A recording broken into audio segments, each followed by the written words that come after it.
आपल्यासोबत खासदार सुप्रिया सुळे आहेत. ताई, काल त्या ठिकाणी बोट बुडाली, त्या ठिकाणी तुम्ही पाहणी केली. काय नेमकं पाहण्यात अडचण येते? हे अतिशय दुर्दैवी घटना इथे या भागात आज झालेली आहे.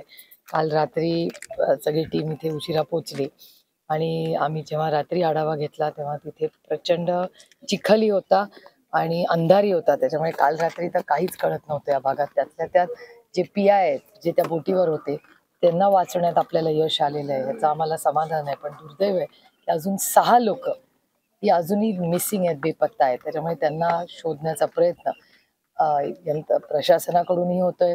स्थानिकही काही मच्छीमार आहेत, तेही आज मदतीला उतरलेले आहेत. त्यामुळे एक माणुसकीच्या नात्याने सगळीच यंत्रणा, गाववाले, या भागातले सगळी लोक सगळेच त्या कामाला लागलेले आहेत. आणि आमची अपेक्षा आणि इच्छा आणि प्रयत्न आहेत की त्या सगळ्यांना वाचवण्यात आपल्याला यश मिळावं. पण ही एक बाजू झाली. त्याचबरोबर शेतकरी इथे प्रचंड काल शेतकऱ्यांचं आणि केळीचं प्रचंड नुकसान झालंय. त्याच्यामुळे आजच्या दिवसभरात तातडीने प्रशासन आणि महाराष्ट्र सरकारने इथे पाहणी केली पाहिजे आणि नुकसान झालेल्या शेतकऱ्यांना, कारण का इन्शुरन्स जरी असलं तरी 24 तासात पंचनामे झाले पाहिजेत. तर तेही यंत्रणा तातडीने लागली पाहिजे कामाला. ताई, तुम्ही बचाव कार्याच्या ठिकाणी आला होता. काय NDRFशी बोलणं झाले? साधारणतः किती वेळ लागेल असं त्यांनी सांगितलं? साधारण ती बोट आयडेंटिफाय झाली आहे, त्याचं लोकेशन. कारण का जे PI आहेत, जे पोहत बाहेर आले, त्यांना आपल्याला वाचवण्यात यश आलं. त्यांच्यामुळे खूप मदत झाली की लोकेशन. पण तो हा सगळा एरिया अनइव्हन आहे आणि पाण्यामध्येही खाली उतरल्यावर फारसं काही दिसत नाहीये. गढूळ पाणी आहे. त्याच्यामुळे चॅलेंजेस वेगळे आहेत आपल्या या केसमध्ये. पण NDRFची 20 लोकांची टीम आलेली आहे. त्यातले 10 लोक आणि 2 बोटी ते आता पाण्यात गेलेले आहेत. प्लस स्थानिक सगळे मच्छीमारही त्यांच्या 3-4 बोटी गेलेल्या आहेत. त्यामुळे प्रयत्न प्रचंड सगळे म्हणजे प्रशासनाकडून आणि नागरिकांकडूनही चालले. वादळी वाऱ्यामुळे मोठं नुकसान झाले. इंदापूर असेल, दौंड असेल, सातत्याने 3-4 दिवस झालं वादळ, शेतकऱ्यांचं नुकसान. ते काय मागणी करतात तुम्ही? आता सांगताय प्रशासनाचं, परंतु बारामती लोकसभा मतदारसंघाकडे इकडे पाण्याचं दुर्लक्ष आहे, दुसरीकडे वादळी वाऱ्याचा फटका. अतिशय दुर्दैव आहे. कारण का गेले 6 महिने म्हणजे खरं तर डिसेंबरपासून सातत्याने मी महाराष्ट्र सरकारकडे बारामती लोकसभा मतदारसंघामध्ये दुष्काळीची जी परिस्थिती आहे, पाण्याचं नियोजन हे करा, ही विनंती करत आलेलं आहे. अनेक मीटिंग्सही घेतल्या, प्रशासनाकडे फॉलोअप घेतला आणि गेले 3-4 दिवस आपण बघताय, संध्याकाळ झाली की अशी ही परिस्थिती होते. वादळ येतंय किंवा जोरात पाऊस पडतो, थोडा वेळच पडतो पण तो इतकं नुकसान करून जातो.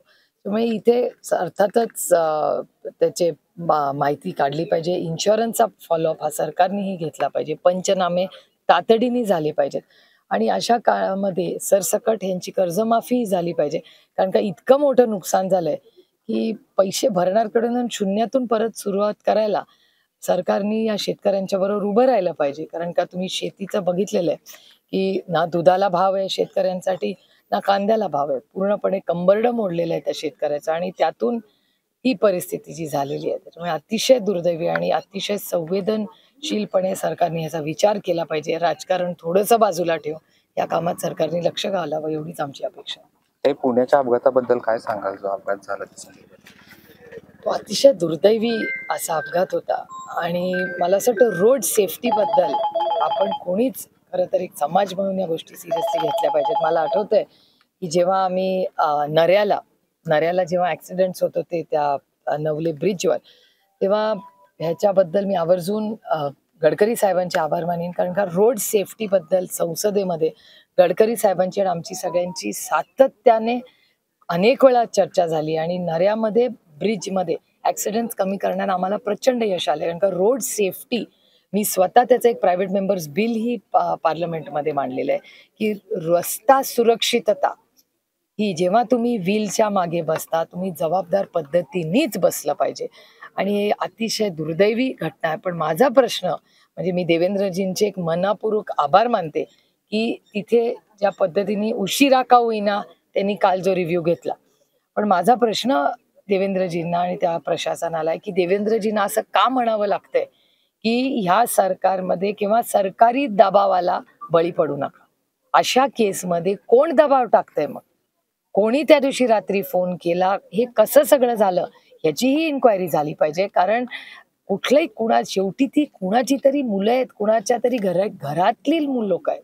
ऍक्सिडेंट होणं हे अतिशय दुर्दैवी आहे आणि ज्या पद्धतीने मी तुमच्याच चॅनलवर या सगळ्या गोष्टी पाहिल्या, मग ज्यांच्याकडे पैसे आहेत त्यांना एक न्याय आणि जे गरीब आहेत त्यांना एक न्याय. हा कुठला न्याय? हा देश असा चालत नाही. याच्यात प्रत्येक नागरिकाला त्याचा अधिकार आहे आणि जर कोणीतरी नियम कायद्यांचा जर गैरवापर करत असेल तर त्याचा आम्ही जाहीर निषेध करतो. म्हणून जेव्हा काल देवेंद्रजींनी येऊन चार्ज घेतला, जरी मी विरोधात काम करत असेल तरी मी त्यांच्या स्टेटमेंटचं स्वागत करते, कारण ह्या गोष्टीमध्ये राजकारण बाजूला ठेवून रस्ते सुरक्षितते आम्ही सगळ्यांनी एकत्र काम केलं पाहिजे आणि झिरो म्हणजे ऍक्सिडेंट झिरो झोन हा पण केला. एबीपी माझा, उघडा डोळे बघा नीट.